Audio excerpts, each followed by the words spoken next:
இயேசுவின் தாய் மரியா ஒரு கிறிஸ்துவ பெண்ணா? அவர் திருமுழுக்கு எடுத்தவரா? அதற்கு ஆதாரம் உள்ளதா? ஆதார வசனங்களுக்கு பரிசுத்த காண்பிக்க யாராலாவது முடியுமா? இல்லை, இல்லவே இல்லை. அவர் மரிக்கும் வரை திருமுழுக்கு எடுக்கவே இல்லை. எனவே அவர் ஒரு கிறிஸ்தவர் அல்ல, மாறாக அவர் ஒரு யூதர். இவ்வாறாக நான் கூறவில்லை, மாறாக இயேசு கூறுகின்றார், தூய ஆவியானவர் கூறுகின்றார், பரிசுத்த வேதாகமம் கூறுகின்றது. இதை குறித்த முழு விவரங்களை இப்பதிவுகளில் நாம் கொண்டு வருகிறோம். இயேசு உலகில் மனிதராக பிறந்து 2000 ஆண்டுகளுக்கு பிறகு முதன்முறையாக பரிசுத்த வேதாகமத்திலிருந்து ஒரு சில தேவ ரகசியங்களை ஒட்டுமொத்த உலகிற்கும் இவ்வூழியம் வெளிப்படுத்துகிறது. உலகின் அதிபிரமாண்ட இறுதிய புதல் நற்செய்தி.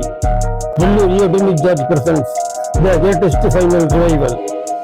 வேலூர் டொமினிக் ஜார்ஜ் வழங்கும் மாபெரும் இறுதி எழுப்புதல் நற்செய்தி.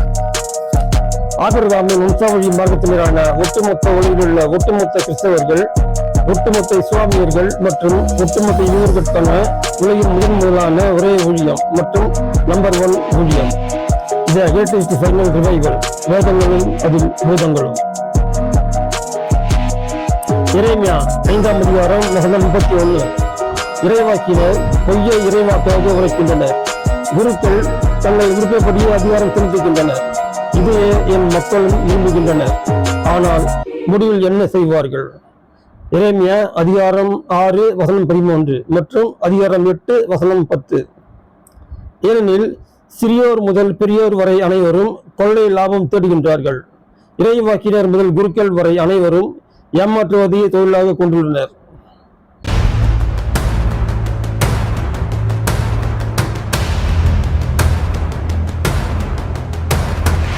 Welcome back once again the wonderful, the honestful, the greatest final revival ministries வழங்கும் வேதங்களும் அதில் பூதங்களும்.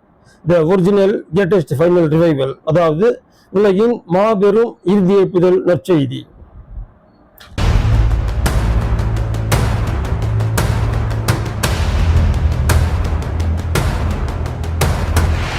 இறைமகன் இயேசுவின் நாமத்தில் இந்த இரவை கனவிற்கும் உங்கள் அனைவருக்கும் ஸ்தோத்திரங்கள் தெரியப்படுத்திக் கொள்கிறேன். இந்த ஊழியத்தின் சார்பாக உங்கள் அனைவரையும் வருக வருக என வரவேற்கின்றேன்.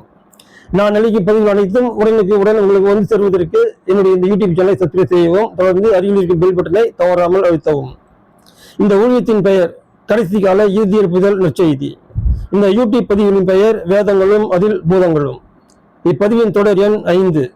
இப்பதிவின் தலைப்பு இயேசுவின் தாய் மரியா ஒரு கிறிஸ்துவ பெண் அல்ல, மாறாக யூத மார்க்கத்தை சேர்ந்த பெண். இப்பதிவு கிறிஸ்தவர்களுக்கான பதிவு மட்டுமல்ல, மாறாக ஒட்டுமொத்த உலகில் உள்ள ஒட்டுமொத்த இஸ்லாமியர்கள் மற்றும் ஒட்டுமொத்த யூதர்களுக்குமான பதிவாகும். எனவே ஒட்டுமொத்த உலகில் உள்ள ஒட்டுமொத்த கிறிஸ்தவர்களும் சபை வேறுபாடு இன்றி இப்பதிவில் காண வேண்டும் என்றும் தியானிக்க வேண்டும் என்று கேட்டுக்கொள்கிறேன். இதே போன்று மார்க்க வேறுபாடு இன்றி ஒட்டுமொத்த உலகில் உள்ள இஸ்லாமியர்கள் மற்றும் யூதர்களும் பதிவை காண வேண்டும் என்றும் தியானிக்க வேண்டும் என்றும் பணியோடு நான் கேட்டுக்கொள்கிறேன். இது 4ஆம் அலகு. இந்த அலகின் தலைப்பு எனது சொந்த வாழ்வில் நம் ஆண்டவர் எனக்கு கொடுத்த அனுபவமும் மற்றும் அதன் மூலம் கொடுத்த ஞானமும். இதைத் தொடர்ந்து இதே பதிவில் மேலும் 24 அலகுகள் வர உள்ளன. அவை அனைத்தையும் சபை மற்றும் மார்க்க வேறுபாடு இன்றி அனைவரும் தராமல் கண்டு தியானிக்க வேண்டும் என்று இறைமகன் இயேசுவின் இணைய நாமத்தில் ஒட்டுமொத்த உலகில் உள்ள ஆபிரகாமின் வம்சாவளி மார்க்கத்தினர் உங்கள் அனைவரையும் பணிவுடன் நான் கேட்டுக்கொள்கிறேன். இவ்வூழியமானது ஒப்பற்ற ஈடு இணையற்ற சர்வ வல்லமையுள்ள ஆண்டவராகிய நம் இயேசு ஒரு கத்தோலிக்க கிறிஸ்தவனாகிய என்னை வைத்து ஆரம்பித்து நடத்தும் ஒரு உன்னதமான ஊழியம் இது. நான் ஏற்கனவே கூறியுள்ளேன், அதாவது சர்வ வல்லவரும் ஆண்டவருமாகிய இயேசு ஒட்டுமொத்த உலகில் இதுவரையில் யாராலும் எங்கும் எப்போது போதிக்கப்படாத பற்பல விவரங்களை மற்றும் ஒரு சில தேவரசங்களை எனக்கு அளித்து அதை இந்த பதிவுகள் மூலம் வெளி உலகிற்கு வெளிப்படுத்தும்படி என்னை பணித்துள்ளார். அந்த பணியை நான் இந்த ஊழியத்தின் மூலம் செய்து கொண்டுள்ளேன். இனி நம்ம பதிவுக்குள்ள செல்லலாம். சென்ற அலகில் நம்ம என்ன பார்த்தோம்னு சொன்னாக்கா, மக்கள் யாராக இருந்தாலும் ஆழ்ந்த நம்பிக்கையில் விழுந்துவிட்டால் பிறகு அதிலிருந்து வெளியில் வருவது மிக மிக கடினம்னு சொல்லி பார்த்தோம் இல்லையா? அதில் 3 எடுத்துக்காட்டுகளை சொல்வதாக சொல்லி அதில் முதல் 2 எடுத்துக்காட்டுகளை சொல்லி நான் விளக்கம் கொடுத்துட்டேன். அதாவது முதலாவது என்னன்னு சொன்னாக்கா, ஆதி காலத்திலிருந்து நம்ம கொடுக்கப்பட்ட நம்பிக்கை என்ன என்றால் கடவுள் ஒருவரே என்றும் அவருக்கு மனைவி மக்கள் யாருமே இல்லை என்றும் நமக்கு கொடுக்கப்பட்ட நம்பிக்கை இல்லையா? ஆனால் திடீர்னு இயேசு பிறந்து வந்த பிறகு தாம் இறைமகன் என்றும் இறைவன் என்றும் சொல்லும்போது மக்கள் மனதில் பதிவிட்ட அந்த பழைய நம்பிக்கையிலிருந்து வெளியில் வர முடியவில்லை. அதாவது இயேசுவை இறைவனாக ஏற்றுக்கொள்ள அவர்களால் முடியவில்லை. எனவே அவரை சிலுவையில் அறைந்து கொண்டார்கள் என்று பார்த்தீங்கன்னா நம்ம. ரெண்டாவது, மக்களுக்கு ஆதி காலத்திலிருந்து நம்பிக்கை உலகம் தட்டையாக இருக்குது தான் நம்பிக்கை.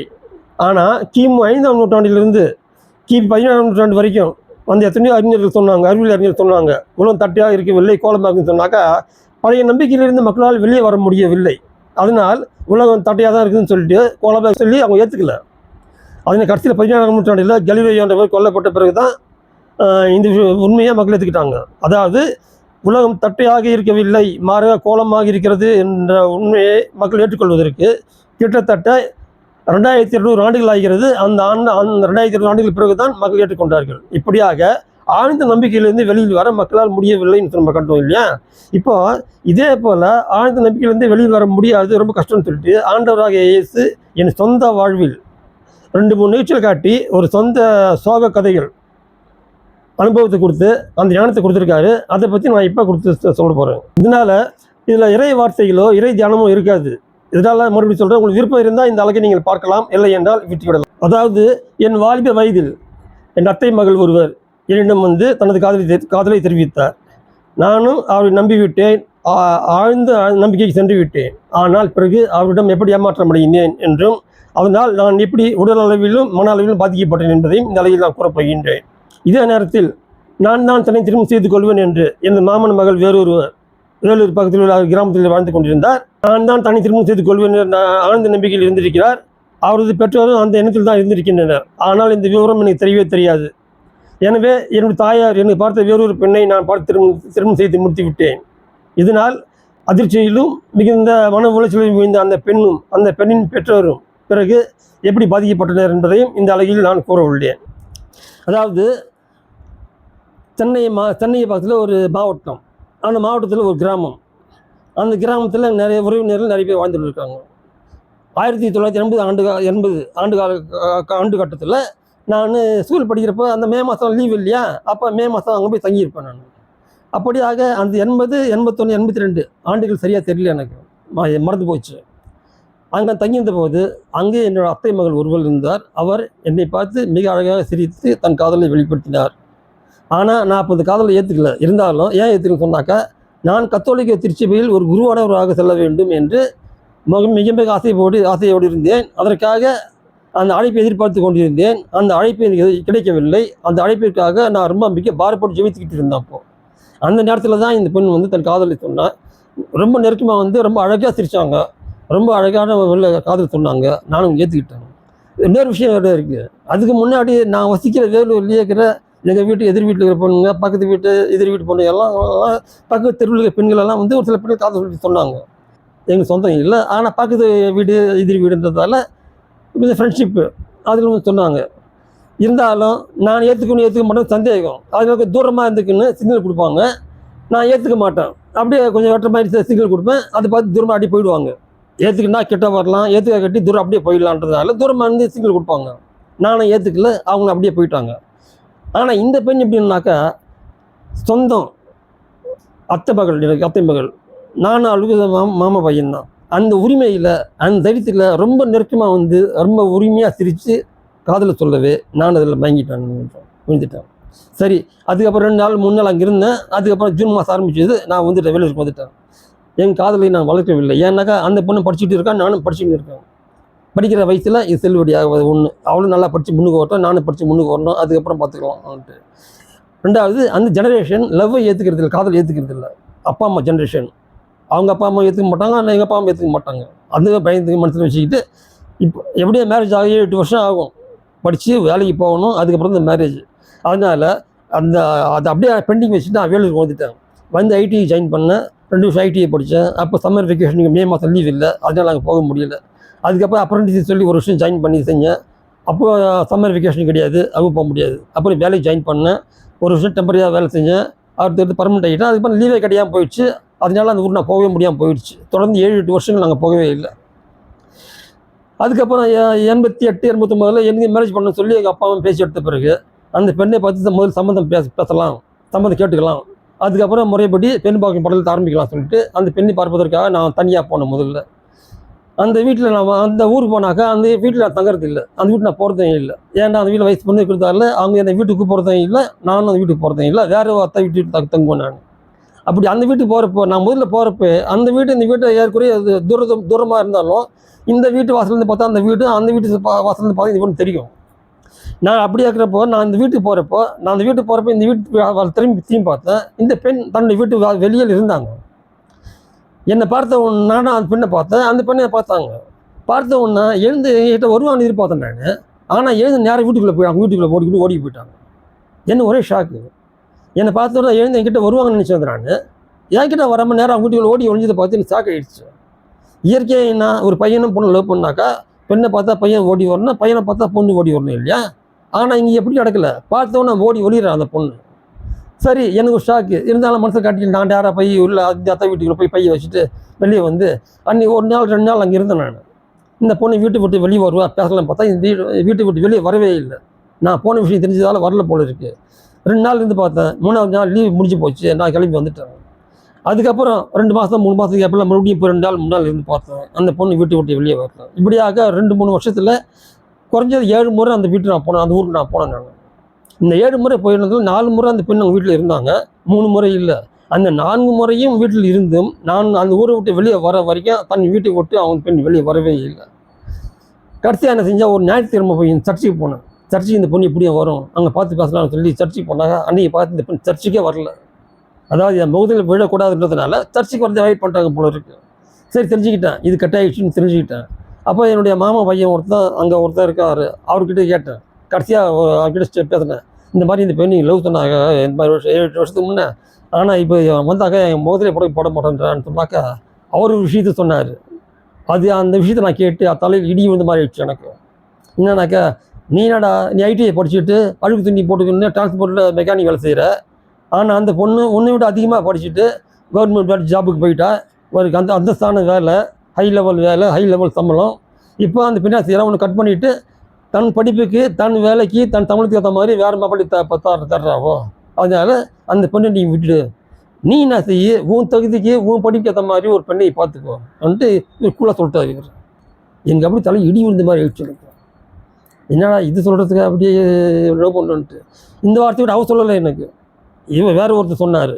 அன்னையமாக அவர் சொல்லி தான், அந்த பெண் சொல்லி தான் இவர்கிட்ட சொல்லி தான் இவர் என்கிட்ட சொல்லியிருக்கணும் இல்லையா? இல்லைனா இவர் இப்படி தானே சொல்லுவார். ரொம்ப மனசு கஷ்டமாயிடுச்சு எனக்கு. ஒரு மாதிரி ஆகிட்டு நான். சரி, அதுக்குனே வீட்டுக்கு வெளியூருக்கு வந்துட்டேன். திரும்பி வந்துட்டேன் நான். வந்த பிறகு நான் டியூட்டி செய்ய ஆரம்பித்தேன். ஒரு சில நண்பர்கள்கிட்ட மன கஷ்டம் கூட படித்த பசங்க நண்பர்கள்கிட்ட சொன்னாக்கா இவங்க என்ன ஒரு மாதிரியாக பேசிட்டாங்க, மட்டம் தட்டி பேசிட்டாங்க. என்ன பேசுனாங்க சொன்னாக்கா, அதுக்கு முன்னே 18 வருஷத்துக்கு முன்னாடி, அதாவது 71-72 நடந்த விஷயம். என் கூட பிறந்த மூத்த சகோதரி அக்கா அப்போ 70-71 கட்டத்திலேயே எங்கள் குலம், எங்கள் ஜாதி, மதம், குலம், கோத்திரம் எல்லாத்தையும் அப்பாற்பட்டு ஒரு பையனை லவ் பண்ணி எங்கள் அப்பா அம்மா எதிர்ப்பை மீறி அவங்க போய் மேரேஜ் பண்ணிக்கிட்டு அவங்க கூட குடும்பம் நடத்தி பிள்ளைய பார்த்துக்கின்னு அப்புறம் குழந்தை கொண்டாந்து எங்கிட்ட காட்டி எங்கள் அம்மா கிட்ட காட்டி வீட்டுக்குள்ளே வந்துட்டாங்க. முதல்ல அந்த அம்மா வந்தாங்க, 2வது அப்புறம் கணவர் கொண்டு வந்துட்டாங்க. இப்போ கணவர் வீட்டுக்குள்ளே வந்துட்டார். எப்படி மருமகனாக வந்துட்டார். வீட்டுக்கு வர்றது, சாப்பிட்றது, தங்குறது எல்லாமே ஆயிடுச்சு, பிரச்சனை இல்லை. ஆனால் இப்போ நான் ஒரு ஆம்பளை பையன் 18 வருஷத்துக்கு பிறகு ஆகுது. நான் கவர்மெண்ட் ஜாபில் இருக்கேன், எங்கள் அக்கா ஹவுஸ் ஒய்ஃபு, நான் கவர்மெண்ட் ஜாபில் இருக்கேன். அப்படி இருந்தும் அசல் இல்லை, சொந்த அத்தை பெண்ணையே லவ் பண்ணி மேரேஜ் பண்ண முடியலன்னு சொல்லிட்டு என் கூட இருக்கிற ஃப்ரெண்ட்ஸெல்லாம் என்னை ஒரு மாதிரி மட்டம் தட்டி கேவலமாக பேசிட்டாங்க. நீங்களாம் எதுக்கு ஆம்பளையாக இருக்க, ரொம்ப வீட்டுக்கு போயிட்டு உங்கள் ஃபேண்ட் சட்டை எடுத்து உங்கள் அக்கா கொடுத்துட்டு உங்கள் அக்காவுடைய புடவை எடுத்து நீ கட்டிக்கோ, அதுதான் நீ லாக்கின்ற மாதிரி பேசிட்டு எல்லாமே அப்படி பேச எனக்கு பயங்கர ஒரு டென்ஷன் ஆகிடுச்சு. ஒரு தாழ்மான பணம் வந்துடுச்சு எனக்கு. ரொம்ப மன உளைச்சல் ஆகிடுச்சு. அதனால் என் மனநிலையை கெட்டு போச்சு, என் உடல்நிலையை கெட்டு போச்சு, நரம்பு தளர்ச்சி வந்துடுச்சு. அது பேர்கொண்டு அதுக்கு அப்போதுலேருந்து தான் என் பேச்சு குறைகள் கூட எனக்கு ஏற்பட்டது. சரியா? இந்த தாழ்மான பணம் வந்ததால் மற்றவங்கிட்ட பேசுகிறதே விட்டுட்டேன், எல்லார்கிட்டையும் பேசுகிறதே விட்டுட்டேன். மனசிலிருந்து யார்கிட்டையும் பேசுறது இல்லை. யாரெல்லாம் நெருங்கிய சொந்தம், நெருங்கிய ஒரு வீட்டில் கூட என்னன்னா என்ன அவ்வளோதான், அது பேசுறது இல்லை. அந்தளவுக்கு நான் ஆளாகிட்டேன். சரி, அதுக்கப்புறம் ஒரு கட்டத்தில் எங்கள் அம்மா வீட்டில் சொன்னாங்க, என்னடா நீ மேரேஜ் பண்ணுற பற்றி ஒன்றும் சொல்லியே, மேரேஜ் பொண்ணு பற்றி பேசிட்டு யார் பார்க்க போகிறோம் என்ன பேச போகிறோம்னாக்கா நான் யோசனை பண்ணேன். என்றைக்கும் சொந்தத்திலே பொண்ணு கொடுத்தா பொண்ணு எடுத்து மேரேஜ் பண்ணாக்கா எப்படி அந்த பொண்ணுக்கும் இந்த பொண்ணு ஒரு நாள் லிங்க் ஆகும். அப்புறம் அந்த விஷயம் தெரிஞ்சு போனால் எனக்கு அசிங்கமாயிடும். இந்த மனைவி கிட்டே நான் அசிங்கப்பட வேண்டியதுன்றதுனால சொந்தத்திலே பொண்ணு எடுக்கக்கூடாது, அசலில் பொண்ணு எடுக்கணும்னு சொல்லிட்டு அந்த மாதிரி நான் அசிங்க சொல்லிட்டேன். அசலில் பொண்ணு எடுமான்னு சொல்லிட்டேன். எங்கள் அம்மா அசலில் பொண்ணு பார்த்துட்டாங்க. பொண்ணு பார்த்து எல்லாம் பேசி முடிச்சுட்டு பத்திரிக்கை அடிச்சாச்சு. இந்த பத்திரிக்கை எடுத்துக்கிட்டு ஒரு அப்பா ஒரு இடத்துக்கு போனார், அம்மா ஒரு இடத்துக்கு போனாங்க, ஒவ்வொருத்தர் பத்திரிக்கை கொடுத்துட்டு போனாங்க. இதே போல் வேலூர் பக்கத்தில் ஒரு கிராமம் இருக்குது. அங்கேயே அந்த கிராமத்தை சொந்தக்கார நிறைய பேர் இருக்காங்க. அந்த கிராமத்துக்கு பத்திரிக்கை கொடுக்கறதுக்கு எங்கள் அண்ணன் பத்திரிக்கை எடுத்துகிட்டு போனார். போயிட்டு பார்த்தீங்க ஒரு வீட்டை பத்திரிக்கை கொடுத்தாரு. சரி, இப்போதைக்கு நிறுத்துவோம், பிறகு பார்ப்போம். ஏன்னா வேற ஒரு விஷயத்தை நம்ம பார்க்க வேண்டியது, அதை பார்த்துட்டு நீங்கள் வருவோம். நான் பிறந்தது 1961 வருஷம். 61 நான் பிறந்தேன். அடுத்து 1970 எத்தனை வருஷம் ஆச்சு? 10 வருஷம் ஆச்சு இல்லையா? இந்த 70வது வருஷம் வேலூர் பக்கத்தில் ஒரு கிராமம் இருக்குது. அங்கே நான் சொந்தக்கார நிறைய பேர் இருக்காங்க சொன்னேன். அந்த கிராமத்தை எங்க அண்ணன் போனார் இல்லையா, அந்த கிராமம் தான் அது. அங்கே என்னுடைய மாமா ஒருத்தர் இருக்காரு. அதாவது எங்கள் அம்மாவுக்கு தம்பின்னு சொன்னாக்கா கூட பிறந்த தம்பி இல்லை, பெரியப்பா சித்தப்பா பிள்ளைங்க. அந்த முறையில் எங்கள் அம்மாவோட தம்பி அவருக்கு 70வது வருஷம் ஒரு பெண் குழந்தை பிறந்திருக்கு. அந்த பெண் குழந்தை பிறந்த பிறகு 10வது நாள் அவர் எங்கள் அம்மா எங்கள் வேலூருக்கு எங்கள் வீட்டுக்கு வந்திருக்காரு. வந்து எங்கள் அம்மா 10 ஸ்வீட்லாம் கொடுத்துட்டு எங்கள் அம்மா கிட்ட ஒரு விஷயத்தை பேசிட்டு இருக்காரு. ஒரு விஷயத்தை பேசி முடிச்சிருக்காங்க. என்ன விஷயம்னு சொன்னாக்கா, அந்த பிறந்திருக்கிற பெண்ணை என்ன கட்டி கொடுக்குற மாதிரியும், அதுக்கு பதிலாக என்னுடைய சின்ன தங்கை ஒருத்திய அவங்க பையனை கட்டிக்கிற மாதிரியும் பேசியிருக்காங்க. அதாவது பெண் கொடுத்து பெண் எடுத்துக்கிற மாதிரி பேசி முடிவு பண்ணியிருக்காங்க. இப்போ 1970வது வருஷம். அப்போ எனக்கு என்ன வயசு? எனக்கு 10 வயசு.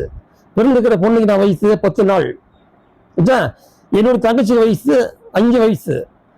அவங்க பையனுக்கு வயசு 7 வயசு. அந்த 7 வயசு பையனுக்கு இந்த 5 வயசு பொண்ணை கட்டிக்கிறதாகவும் 10 வயசு ஆற எனக்கு 10 நாள் குழந்தை கூட கட்டி கொடுக்கறதாகவும் பேசி முடிச்சிருக்காங்க. கிட்டத்தட்ட 82, 83வது வருஷம் இந்த பொண்ணு ஏஜ் அட்டன் பண்ணியிருக்கா. அப்போ அந்த காலத்து முறைப்படி வெளியே ஷெட்டு போட்டு வெளியே உட்கார வச்சுட்டாங்க. இந்த பொண்ணை வெளியே உட்கார வச்சுட்ட பிறகு இதே காலகட்டத்தில் தான் அந்த சென்னை மாவட்டம் பக்கத்தில் கிராமத்தில் ஒரு பெண்ணுக்கு லவ் சொன்னேன். அந்த காலகட்டம் இது ஒன்று தான். அதாவது இந்த பொண்ணு ஏஜ் அட்டன் பண்ணுறப்போ தான் அந்த இடத்துல ஒரு பொண்ணு எங்களுக்கு லவ் சொன்னான். ஆனால் இதுக்கு அதுக்கு சம்மந்தம் கிடையாது. சரி, விட்டுப்பாங்க. இந்த பொண்ணு வெளியே ஷெட்டு போட்டு உட்கார வச்சாங்களா, உட்கார வச்சுட்டு அப்பா அம்மா சொல்லிட்டு பொண்ணு மந்திரம் ஓதுறாங்க. அம்மா, இது வரைக்கும் நீ சின்ன பாப்பாவாக இருந்த, இப்போ நீ பெரிய பாப்பாவை ஆகிட்ட, இது மேலே மேரேஜ் பண்ணுற அளவுக்கு நீ தகுதி ஆகிட்ட, நீ இது மேலே அத்தை பையன் மாமா பையன் சொல்லிட்டு 4 பேர் பின்னாடி ஊரில் ஒரு 4 பேர் வந்து ஒன்று ஃபாலோ பண்ணுவானுங்க, லவ் சொல்லுவாங்க. அவனுக்கு காது கொடுத்து கேட்காது, அவனுக்கிட்ட எந்த நீக்கி வச்சுக்காது. ஏன்னா வேலூரில் ஜார்ஜ் இருக்காங்க அத்தை பையன், அவனுக்கு தான் உன்னை கட்டி கொடுக்குறதா நீ குழந்தை விருப்பம் நான் பேசி முடிவு பண்ணிட்டோம். அதனால அவனு தான் நீ கட்டணும், வேறு யாரும் நீ கட்ட முடியாது, நாங்கள் அனுமதிக்க மாட்டோம். அவனை கட்டினாக்கா எங்களால் முடிஞ்ச அளவுக்கு என்ன செய்ய முடியுமோ எல்லாத்தையும் செஞ்சு கொடுப்போம். இல்லை நீ யாரையும் லவ் பண்ணி கல்யாணம் பண்ணி போகிறதா கல்யாணம் பண்ணிப்போம், நான் இதுவும் செய்ய மாட்டோம், நான் முன்னிக்க மாட்டோம் சொல்லிட்டு சொல்கிறாங்க. அந்த 13 வயசு பொண்ணு என்ன தெரிய போகுது இப்போ மேரேஜ் பற்றி? அந்த காலத்து ஜெனரேஷனுக்கு அது தெரியாது. இருந்தாலும் அப்பா அம்மா 2 பேர் சொல்கிறப்போ தலையாடிச்சு. அந்த பொண்ணு தலையாட்டின பிறகு ஓகே ஆயிடுச்சு. அதுக்கு தொடர் வந்து விட்டுருந்தா பரவாயில்லை. பொண்ணு போட்டு சுற்றி பொண்ணு வீட்டுக்குள்ளே கூட்டு போயிட்டாங்க. கூட்டு போன பிறகு 2 மாதத்துக்கு ஒரு முறை, 3 மாதத்துக்கு ஒரு முறை, 6 மாதத்துக்கு ஒரு முறை பொண்ணு பார்த்தீங்கன்னா பையன் யாரும் ஃபாலோ பண்ணுறாங்களா, யாரும் லவ் சொன்னாங்களா, நீ யார்கிட்ட பேசுறியா, நீ லவ் சொன்னியா, வேண்டாம். அந்த பொண்ணு சொன்னாக்கா அந்த பொண்ணு இல்லைப்பா சொன்னாக்கா சரி, யாருக்கு அதே மாதிரி ஃபாலோ பண்ணிக்கோ, இது மேலே அப்படியே இருந்துட்டு எந்த காரணம் இடம் கொடுக்காது, உனக்கு ஜார்ஜ் தான் திரும்ப கிரல் வந்திருக்காங்க சொல்லியிருக்காங்க.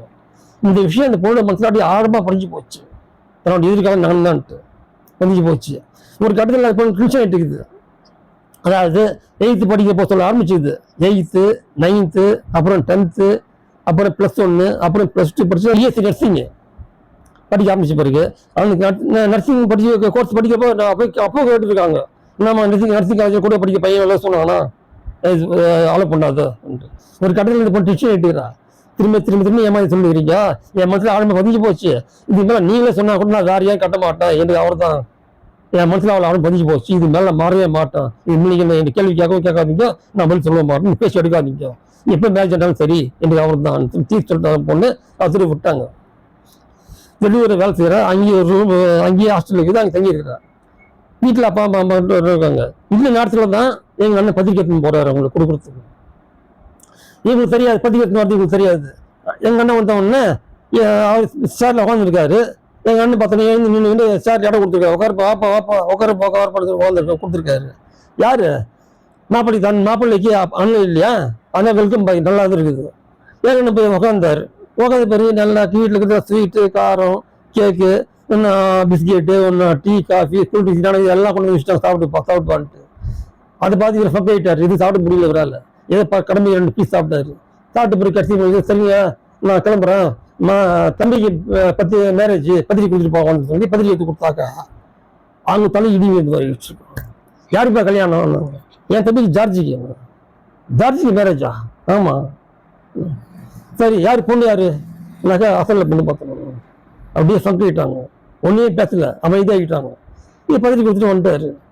வந்த பிறகு கணவன் மனைவிக்குள்ள மாட்டிச்சு சண்டை, சரியான சண்டை.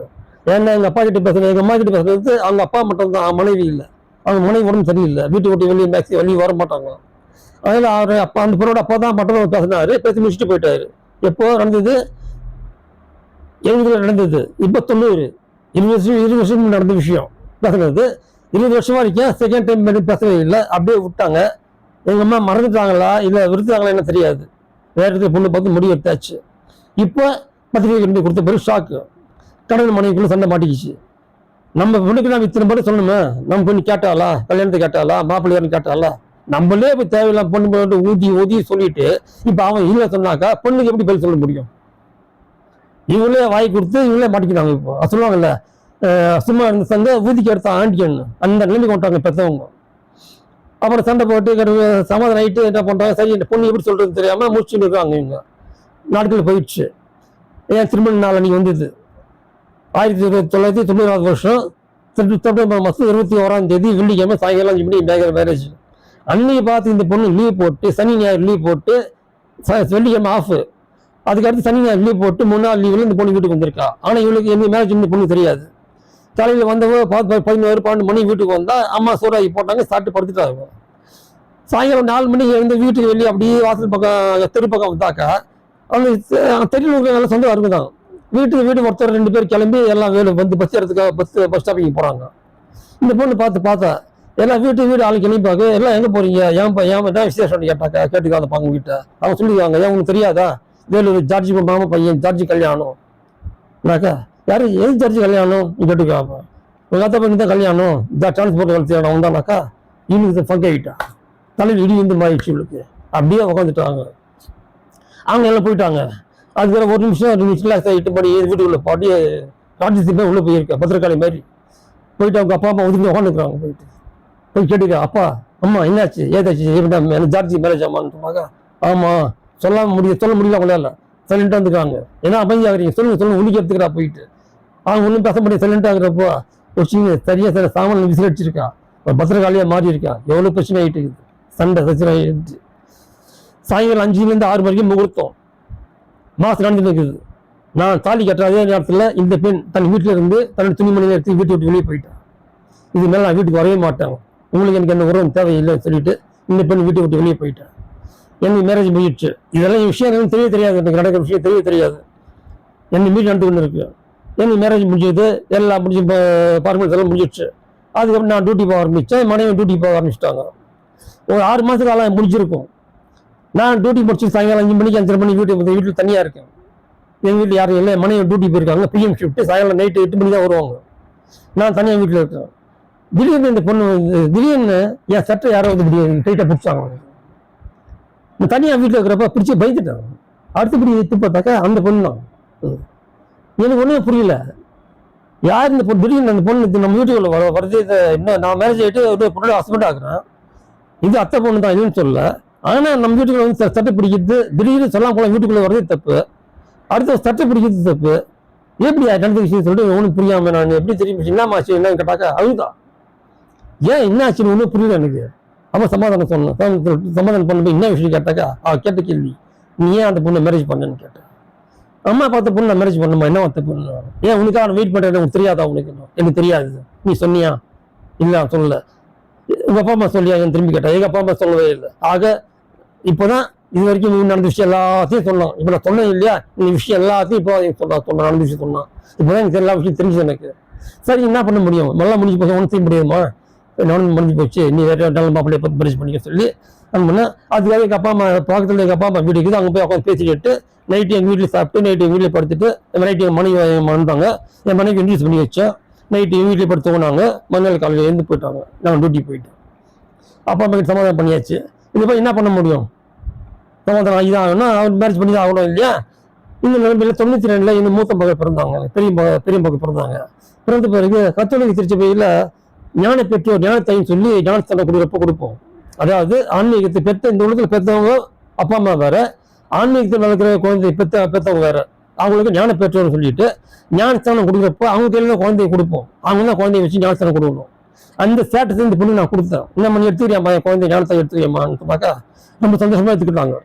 நானே கேட்கலான்னு பார்த்தேன். மாமா கேட்ட தப்பு எடுத்துக்கலாம்னு சொல்லி நான் கேட்கல, கொடுங்க நான் எடுத்துக்க சொல்லி எடுத்துக்கிட்டு அன்னைக்கு லீவ் போட்டு வேலூருக்கு வந்து அவங்களே எடுத்துக்கிட்டு அன்னைக்கு எல்லா ஸ்தலையும் அவங்களே பார்த்து நல்லா செஞ்சு முடிச்சுட்டு போனாங்க. ரொம்ப சந்தோஷம். சரி, முடிச்ச பிறகு எங்கள் குடும்பத்தை விட்டு வெளியே போகிறதுக்கு அந்த பொண்ணு விருப்பம் இல்லை. ஆனால் என் குடும்பத்துலேயே வாழ்க்கைப்படணும்னு சொல்லிட்டு எனக்கு ரொம்ப நெருக்கமான பையனை லவ் பண்ணி, அதுக்கப்புறம் எப்படி லவ் பண்ணாங்கன்னு தெரியாது, லவ் பண்ணி மேரேஜ் பண்ணிக்கிறாங்க. மேரேஜ் பண்ணுறதுக்கு முன்னே அந்த பையனுக்கும் அவங்க அப்பா அம்மா சொல்லிட்டாங்க. அதாவது இந்த பொண்ணுக்கும் எனக்கு ஏற்கனவே சின்ன வயசுலேயே பேசி முடிச்சிருந்தாங்க இல்லையா, அந்த விஷயத்தை சொல்லி முடிச்சாட்டாங்க. அவங்கள ஒத்துக்கினாங்க. நீ இவ்வளோ லெவலாம் பண்ணலையே, சினிமா பார்க்கு பீச்சுக்குன்னு போகலையே, நீ உனக்குள்ளே அங்கே நிற்க இல்லையே, அதனால தப்பு ஒன்றும் இல்லை, நான் அங்கே ஏற்றுக்கணும்னு சொல்லிட்டு அந்த பையனை ஒத்துக்கினா அவங்க பணத்தை ஒத்துக்கினாங்க. மேரேஜ் முடிஞ்சிடுச்சு. மேரேஜ் ஆன அன்னைக்கு தாலி கட்டி முடிச்சு நான் போட்ட முதல் கண்டிஷன் தான் தெரியுமா? நீ இது எந்த காரணம் கொண்டோம் ஜார்ஜ் மாமா கிட்ட பேசக்கூடாது, அவங்க வீட்டுக்கு போகக்கூடாது, அப்போ எங்கன்னா பார்த்துக்கிட்டா பேசக்கூடாது, நான் தாய் என்ற முறையில் அந்த குழந்தைகிட்டே நீ லிங்க் வச்சுக்கூடாது சொல்லி ஆர்டர் போட்டோம். இந்த பொண்ணுக்கு பயங்கர அதிர்ச்சி இல்லைங்க. ஏன்ப்பா அவர்கிட்ட நான் லவ் பண்ணலாம், நான் ஒன்றும் இல்லை, எங்களுக்குள்ள எந்த லிங்கே இல்லை, அப்பா அம்மா பேசுனாங்க, அவங்களே கோட்டை விட்டாங்க, அவ்வளோதான் முடிஞ்சு போச்சு, என்ன எப்படி சொல்கிற, அந்த குழந்தைய பார்க்கக்கூடாது சொல்கிறான்னு சொன்னாக்கா பார்க்கக்கூடாது, அவ்வளோதான் ஒரே சட்டம் போட்டு விட்டாங்க. ஞான குழந்தைய பார்க்க கொடுத்தனால சொன்னாக்க ஏற்றுக்க முடியாது, கம்பெனியில் இல்லை, வேறு வழி இல்லை. கடைசி எனக்கு சொன்னால் தன்னுடைய அப்பா கிட்ட போய் சொன்ன அந்த விஷயத்த போயிட்டு எங்கள் ஹஸ்பண்ட் இப்படி சொல்கிற சொன்னாக்கா அவங்களும் சொல்லிட்டாங்க அட்ஜஸ்ட் பண்ணி போயிடுமான்னு. எங்க அப்பா திரும்ப கோபம், தேவையே இல்லாமல் மேரேஜ் பற்றி அவனை ஜாதி பற்றி சொல்லியிருந்தீங்க, இப்போ அவனை கோட்டை விட்டீங்க, இப்போ ஏன் கல்யாணம் பண்ண பிறகு குழந்தைய பார்க்கக்கூடாதுன்றீங்க, எனக்குன்னு தனிப்பட்ட ஆசை உணர்ச்சி எதுவும் இல்லையான்னு சொல்லிட்டு தலையை எழுத்தினா பண்ணி எழுத்தினே போனான். குடும்பம் நடத்தினா 2 குழந்தைங்க பிறந்தது, படிக்க ஆரம்பிச்சாங்க. கணவனுக்கார வேலை இல்லாமல் வீட்டில் உட்காந்து தண்ணி சொல்லி சாப்பிடணும், புருஷனை இது சமாளிச்சு போட்டு நிச்சு. அப்படி இருந்தும் மனத்தில் என்ன வச்சுக்கிட்டு அவன் குடும்பம் நடத்த முடியல. அவன் போகிற சட்டத்திட்டங்கள் ரொம்ப சீராக இருந்தது. இதனால ஏகப்பட்ட மன உளைச்சல், கணவன் மனைவி சண்டை மேலே சண்டை வந்து ஒரு கட்டத்தில் அடித்தட்டியில் முடிஞ்சு போலீஸ் ஸ்டேஷன்லாம் போயிட்டு அந்த மன உளைச்சல் கடைசியில் தன்னுடைய 35 வயசுல அந்த பொண்ணு செத்தே போயிட்டான். என் முதல்ல லவ் சொன்னா இல்லையா, அந்த பொண்ணு முதட்டினால் காதலை சொன்னாள், முதட்டினால் சிரித்தாள். அவள் அடிமானத்தில் காதலே இல்லை, 24 மணி லவ் சொன்னால் 24 சிரித்தாள். பிறகு என்னை கட் பண்ணி விட்டு தடைக்காத்த மாதிரி நல்ல ஹைத்தர் லெவலில் பையனை பார்த்து மேரேஜ் பண்ணிக்கிட்டு, அது லவ் மேரேஜ் அரேஞ்ச் மேரேஜ் தெரியல, மேரேஜ் பண்ணிக்கிட்டு நல்லா இருக்காங்க, பிரச்சனை இல்லை. ஆனால் என்னை நம்பி தன் மனதில் என்னை லவ் பண்ணல இந்த பெண். ஆனால் அடி மனசில் ஆழமான மனசில் நான் தான் தன் எதிர்காலம், நானும் தன் கணவன் சொல்லி ஆழமான நம்பிக்கையில் இருந்ததா இல்லை. இந்த பெண் கடைசியாக இல்லை, கடைசி வரைக்கும் என்னை மறக்க முடியாமல் செத்தியே போயிட்டேன். என்னை மேரேஜ் பண்ணியிருந்தாக்க நிச்சயம் அவளும் நல்லா இருப்பேன், நான் நல்லா இருப்பேன். ஆனால் கடவுள் கொடுத்துச்சு, அவ்வளோதான். அதாவது நான் என்ன சொல்றேன்னாக்கா, மனதில் ஆழமாக பதிவு விட்ட நம்பிக்கையிலிருந்து வெளியில் வர முடியவில்லை. சொன்னது வேற யாரோ இல்லை, தன்னுடைய அப்பா அம்மாவே சொன்னதால அந்த பெண் நிமிஷம் நம்பிட்டான். வேற யாரும் சொன்னதாக நம்பியிருக்க மாட்டான். தன்னுடைய அப்பா அம்மாவே சொன்னதால மிக ஆழமான நம்பிக்கை. அது ஒரு முறை 2 முறை இல்லை, பல முறை சொல்லி சொல்லி தன்னுடைய மனதில் ஆழம் பதிவு விட்டதுல அந்த நம்பிக்கையிலிருந்து வெளியில் வரவே முடியல அவங்களால. தன்னுடைய பெண்ணை இந்த ரெடி பண்ணவங்க என்ன ஒவ்வொரு % ரெடி பண்ணியிருக்கணும், என்ன ரெடி பண்ணவே இல்லை. திருமணன்றது என்ன, இது ஒரு பையன் பொண்ணு சம்மந்தப்பட்ட உறவு இல்லையா, 2 பேரும் ரெடி பண்ணணும். நீங்க உங்க பொண்ணு மட்டுமே ரெடி பண்ணிட்டு பையன் ரெடி பண்ணவே இல்லைன்னா என்ன அர்த்தம்? 100% அந்த பெண் ரெடி பண்ணிட்டாங்க, ஆனா 0.01% கூட ரெடி பண்ணல இவங்க. அது அவங்க தப்பு, நான் பொறுப்பு இல்லை. இந்த விஷயத்தை நான் தெரிஞ்சுக்கிட்டேன். அந்த பொண்ணு தெரிஞ்சுக்கிட்டு என்ன தப்பு இல்லை சொல்லிட்டு என்னை முடிச்சுட்டேன். முடிக்கிற அவசியம் இல்லை, சகஜமாக பழகணும். ஆனால் சூழ்நிலைகள் இது போயிடுச்சு. இப்போ கடைசியா இங்கே ஏற்பட்ட பிரச்சனைகள் மற்றும் அனுபவங்கள் எல்லாம் நான் இப்போ அவங்க சொல்கிறேன். முதலாக என்னிடம் தனது காதலை சொன்ன அத்தை மகளின் மனதில் ஆழ்மனதில் என் மேல் காதல் இருக்கவில்லை. அதனால் அவங்க ஒத்துட்டினாலே காதல் சொல்லிவிட்டு பிறகு அவங்களும் சிம்பிளாக கட் பண்ணிட்டாங்க. இதனால் அவங்களுக்கு எந்த பாதிப்பும் இல்லை, அவங்களுக்கு பிரச்சனை எல்லாம் போயிடுச்சு. ஆனால் அவங்க மேலே நான் ஆழ்ந்த காதலை வைத்து விட்டேன், ஆழ்ந்த நம்பிக்கையை வைத்து விட்டேன். அதனால் இப்போ அவங்கள மறக்க முடியாமல் நான் ரொம்ப அவசரப்பட்டேன். அதனால் ஏகப்பட்ட மன உளைச்சல் ஆயிடுச்சு. அதனால் உடல்நிலையும் மனநிலையும் எனக்கு பாதிக்கப்பட்டது. நரம்பு தளர்ச்சி வந்துச்சு. அப்போ தான் என்னுடைய பேச்சாற்றல் குறைந்தது. இது இல்லாமல் பற்பல கஷ்டங்கள் எனக்கு வந்தது. இப்போ கூட அந்த பெண்ணை மறக்க முடியாமல் நான் கஷ்டப்பட்டு தான் இருக்கேன். மூன்றாவதாக வேலூர் பக்கத்தில் ஒரு கிராமம் சொன்னேன் இல்லைங்களா, அங்கே என்னுடைய மாமன் மகள் வேறு ஒருவர் நான் தான் தன்னை திருமணம் செய்து கொள்வேன் என்று அந்த நம்பிக்கையில் தான் சொன்னேன் இல்லையா. அந்த பெண்ணும் இருந்தாங்க, அந்த பெண்ணோட அப்பா அம்மா 2 பேரும் அப்படி தான் நம்பிக்கையில் இருந்தாங்க. ஆனால் இந்த விஷயம் எனக்கு தெரியவே தெரியாமல் நான் அம்மா பார்த்தா வேற ஒரு பெண்ணை திருமணம் செய்து விட்டதால் இந்த பெண் அதிர்ச்சி அடைந்தார். அதுலேருந்து அந்த அதிர்ச்சியிலேருந்து வெளியே வர முடியல அந்த பெண்ணால். அதே போல் அவங்க அப்பா அம்மாவாலேயே வெளியே வர முடியல. அதனால இந்த 3 பேரும், அதாவது அந்த குடும்பமே ரொம்ப பாதிக்கப்பட்டுச்சு. முதலாவதாக எனக்கு திருமணம் முடிஞ்ச 1 இல்லை 1.5 வருஷத்தில் தங்களுக்கு வந்து ஏமாற்றத்தால் அந்த பெண்ணின் அம்மா செத்துட்டாங்க. 2ஆவதாக அவங்க அப்பா மனதளவிலும் உடல் அளவிலும் பாதிக்கப்பட்டார். இந்த பெண்ணும் பிறகு உடல் அளவில் பாதிக்கப்பட்டு கிட்டத்தட்ட 1 வருஷம் வேலைக்கு போகாமல் வீட்லேயே முடங்கியிருந்தாங்க. அந்த மாதிரி சூழ்நிலை ஆயிடுச்சு. இந்த பெண்ணுக்கு அடுத்து திருமணம் நடந்தாலும் மனதில் எண்ணெய் வைத்து கொண்டு தன் கணவரோடு மனமுவந்து வாழ முடியவில்லை. அதனால் அவங்களுக்குள்ள நிறைய பிரச்சனைகள், சண்டைகள் ஏற்பட்டு போலீஸ் ஸ்டேஷனுக்கு போயிட்டு போலீஸ் வீட்டுக்கு வந்து கடைசியில் அதனால ஏற்பட்ட மன உளைச்சலால் தன்னுடைய 35 வயதிலேயே அந்த பெண் செத்து போயிட்டாங்க. தற்போது அந்த பெண்ணின் 2 பிள்ளைகளும் தாயில்லா குழந்தைகளாக இருக்காங்க. இதையெல்லாம் பார்த்து நானும் என் மனதளவில் எப்போ செத்துட்டாங்க கூட என்னால் ஒரு நிம்மதியான வாழ்க்கையே இல்லை. ரொம்ப நான் பாடுபட்டு ஏதோ வாழ்க்கை வாழ்ந்துக்கிட்டு இருக்கேன். அதாவது முதல்ல எனக்கு அளவு சொன்னாங்க இல்லையா, அந்த பெண்ணை என்னால் மறக்க முடியவில்லை. இன்னொரு முறையில் நான் மேரேஜ் பண்ணுறதுக்காக ஒரு பெண் செத்துட்டா பாருங்கள், அதையும் என்னால் ஏற்றுக்க முடியல. நானும் ஒரு நடைப்பணமாக தான் வாழ்ந்துக்கிட்டு இருக்கேன். இதே நேரத்தில் என்னுடைய அம்மா எனக்கு பார்த்த பெண்ணை நான் திருமணம் செய்து கொண்டு இங்கேயும் ஒரு நரக வாழ்க்கை தான் வாழ்ந்துக்கிட்டு இருக்கேன். முன்ன பெண்ணை தெரியாத இடத்துல அசலில் பெண் எடுத்துகிட்டு அவங்களோட நடவடிக்கை என்னன்னு தெரியாமல் இப்போ திருமணம் செய்து கொண்டு ஒரு வாழ்க்கைன்றனாக்க வாழ்க்கை, அது நரக வாழ்க்கை தான் அது. எனக்கு லவ் சொன்ன அந்த எனக்கு காதல் சொன்ன அந்த பெண் மட்டும் எனக்கு காதல் சொல்லவில்லை என்றால் நான் அசலை பெண் பார்த்தே இருக்க மாட்டேன். சொந்தத்தில் தான் பெண் பார்த்துருப்பேன். அப்படி சொந்தத்தில் பெண் பார்த்துருக்கும் போது கண்டிப்பாக அந்த தகவல் இந்த பெண்ணுக்கு சேர்ந்திருக்கும்.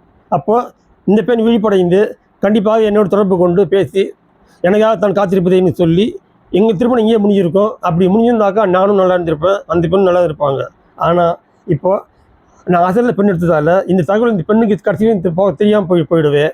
என்னுடைய திருமணத்தை தடுத்து எங்களால் முடியாமல் போயிடுச்சு. அதனால் நான் திருமணம் செய்து கொண்டு நான் கஷ்டப்பட்டேன். இந்த பெண் நீங்கள் திருமணம் செய்ய முடியாமல் வேறொரு திருமணம் செய்து கொண்டு அவங்க சேர்ந்து வாழ முடியாமல் கடைசியில் 35 வயசுலேயே சாகுற அளவுக்கு போயிட்டாங்க. இப்படியாக எனக்கும் இன்னொரு பெண்ணுக்கும் நடந்த இந்த விஷயம் எனக்கு முதல் அளவு சொன்னாங்கல்ல, அந்த பொண்ணுக்கு இது வரைக்கும் ஒன்றுமே தெரியாது. ஏன்னா அவங்க இருக்குது வேறு ஊர், இங்கே இருக்குது வேறு ஊர்.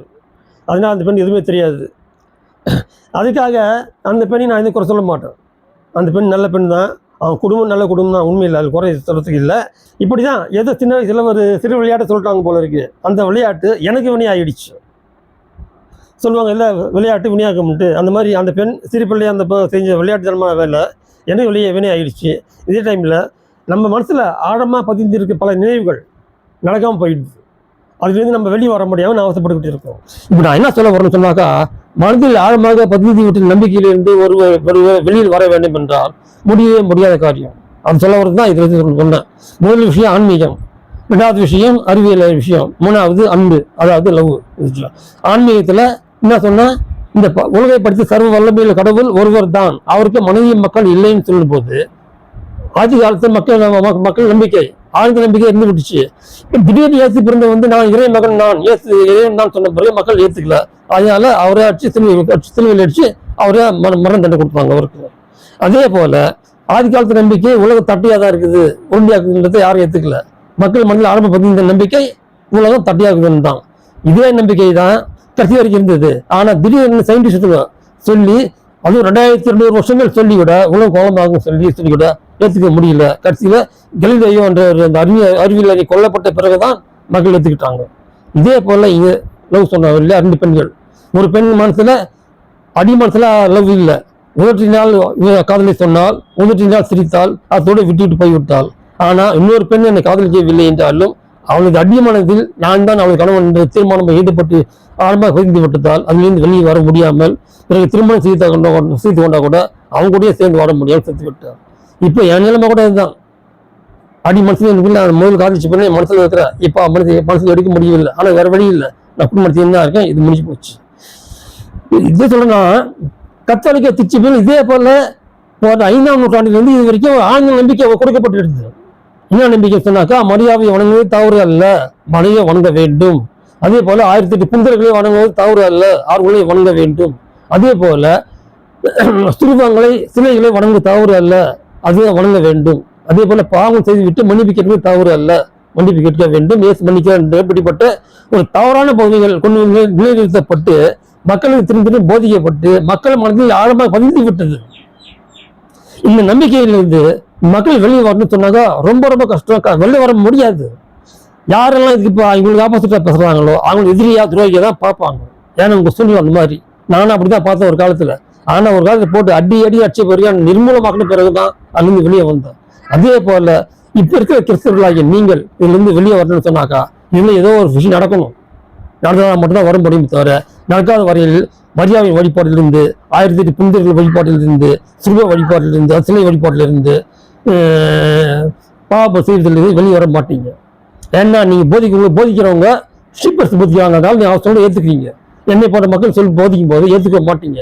ஆனால் இது உண்மையான இறை வார்த்தைகள். ஏன்னா திரும்ப சொல்றேன், மரியாதை வணங்க வேண்டும், மற்ற புனிதர்களை வணங்க வேண்டும், சிறுவ வழிபாடு செய்ய வேண்டும் என்பது பைபிளில் கொடுக்கப்பட்டவே இல்லை. மாறாக இதெல்லாம் தவறு சொல்லி பைபிள் சொல்லிக்கிட்டு இருக்கு. இதை பற்றி நிறைய விஷயம் சொல்ல வேண்டியிருக்குது. சொல்றதுக்கு நிறைய பதிவுகள் ஆகும். இது என்ன சொல்றதுக்கு ஒரு பதிவு ஒரு அளவுக்கு சொல்ல முடியாது. இதை பற்றி எல்லா விஷயம் நான் விளக்கம் சொல்ல தயாராகியிருக்கேன். எல்லாத்துக்கும் ஸ்கிரிப்ட் ரெடி ஆகிடுச்சு. பற்பல அழகுகள் கிட்டத்தட்ட 100 அழகுகள் வரை சொல்ல வேண்டியிருக்கு. நான் உங்களுக்கு அழகுகள் தொடர்ந்து அடுத்தடுத்து வந்துக்கிட்டே இருக்கும். பார்க்க தயாராகுங்கள், தியானிகள். எது அவசரம் இல்லவே இல்லை. பொறுமையாக பல அழகுகளை பார்த்து தியானித்து நான் சொல்வது சரி என்றால் மட்டும் ஏற்றுக்கொள்ளுங்கள், இல்லை என்றால் விட்டு சொல்லி இந்த அழகை இத்தோடு நிலை செய்கின்றேன். எல்லா புகழும் இறைவனுக்கு, இயேசுவே இறைமகன். ஆமேன். அல்லேலூயா. நன்றி, வணக்கம்.